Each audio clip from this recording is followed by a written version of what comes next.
Well,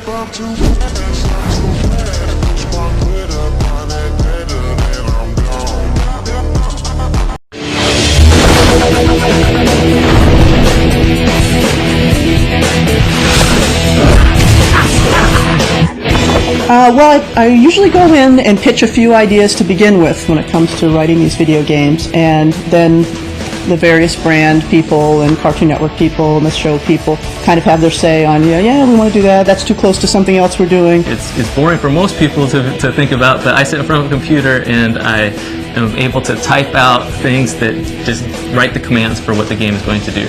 The code is kind of what makes the art do something in the game. Otherwise, it's just a movie or it's just a picture. So in this case, if you want to be interactive, that's kind of how the code does it, brings the pieces together. I'm responsible for working with all the artists and kind of supervising the overall feel of the visual elements in the game. The sound engineer is in charge of all the sounds for the video game, and I'm kind of overseeing, aside from sound design, which is creating the sound effects and placing them within the game, I also oversee the voiceover, how they're going to be placed, and the music, and overall volumes for everything within the game. I am the project manager for the video game. I oversee all departments, and I'm also the liaison between our studio and our publisher and licensor. So I'm kind of the point man to get everybody communicating, and also, of course, to make sure we're staying on schedule. In the many departments, usually art consists of level artists, not so much design, but the creation of what you see in the game. The worlds, the environments, the trees, the things that you're going to interact with in the game. Yeah, the video games are like additional alternate adventures, as are the books, as are the comic books. It's not, if it's not in the TV show, it's not really canon, but we do try to keep it as close to things that would be possible within the TV show. Bringing a 2D character to life in the 3D poses many challenges. On a 2D show, you have a lot of allowances that you can do, like show characters only on certain angles that are ideal for the character. In 3D, we don't have that luxury. We have to show the character, at all angles because the player is in control. If you think about what's in the show versus what's in the video game, there's a lot more animation in the video game than there is in the show. So we're very thankful for any references that we can get for how these characters move and how they fight, but the majority of it is stuff that we have to come up on our own. Because Ultimate Alien, the show, is new, we were kind of co-developing the game at the same time they were developing the show. So we ran into instances where some of the new alien forms, we didn't know exactly what they did. Well, there's so many new characters in this new game, and as exciting as that is, there were some issues. One issue we ran into at the beginning of development is these characters weren't fully fleshed out yet. In our example, there's Amphibian, who's in the game. He went through several color designs and patterns, even, and textures that we had to redo because the studio was trying to find his, the right look for him for the show. A particularly challenging aspect of developing sound for this video game and the previous Ben 10 as well is just the amount of aliens and all the sounds that accompany those particular aliens. Aside from being varied and unique, just the sheer amount of them is a challenge.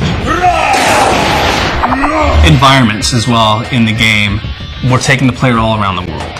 So they're going to be going to pretty much every continent. They're going to be going to China, Tokyo, South America, the US, even places in Europe. So to be able to create all these different environments was a challenge as well. Well, one of the levels that I thought was exciting to work on and bring to life was the China level.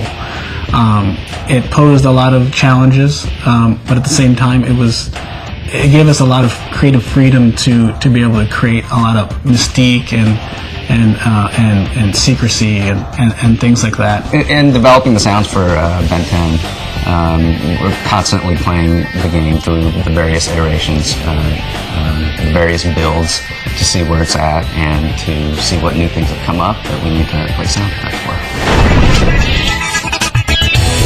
Coming from the TV show as a writer, Cartoon Network's put a lot of faith in me to stay true to the brand and to really, stay true to the character voices.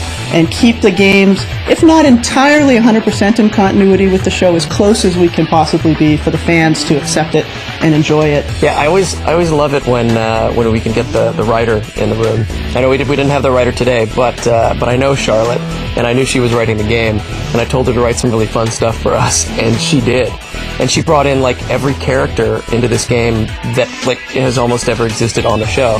Yeah, we just got done recording all the voices, and I barely made it, but here I am speaking to you right now. How does one describe D. Bradley Baker?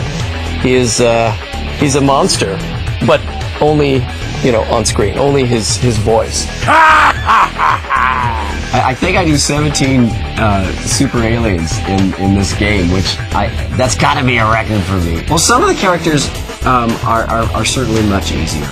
Those tend to be the ones they don't use as much. the ones that are more vocally punishing. All those are the ones they always love to bring back. The soar in Humongosaur is my voice. Good soar after I'm doing Humongosaur. When you look at the whole development of the game, is kind of a small part of the game. Important. I'm not gonna, sell us short, but it's a small part of the game. There are a lot of people here watching today. You've got producers and people who are going to be, directing the different elements of the video game, designers, and including the voice director and engineers to make sure all the stuff gets laid down as it needs to. An important part, but when you look at the whole development of the game, a very short part actually. We have 17 characters in this game that we've been developing for, and it's a lot of animations that we have to do, a lot of different attacks. We added the specials in here, so you have like 4 extra ways that are not just additional things that you can do, but they're like super powerful moves that make the player realize that, hey, I'm a superhero here. Well, so what's big in this game are the ultimate forms.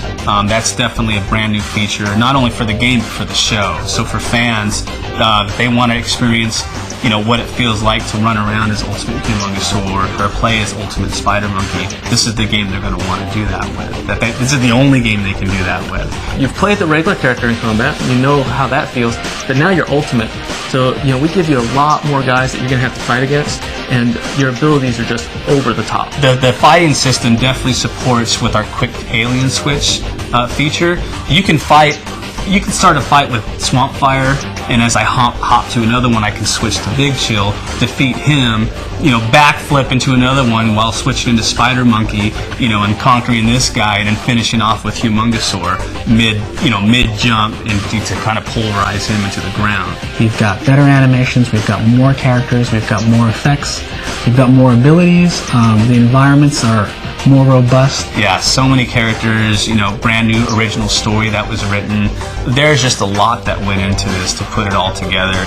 I think what sets this game apart isn't any one thing. I think looking at it, I think we've improved on almost every aspect of the game. If I had known as a child that I was going to grow up and this was going to be my real grown-up job and this is going to be my life, I'd have been a heck of a lot more relaxed as a kid. I mean, I get to write cartoons and video games. How cool is that?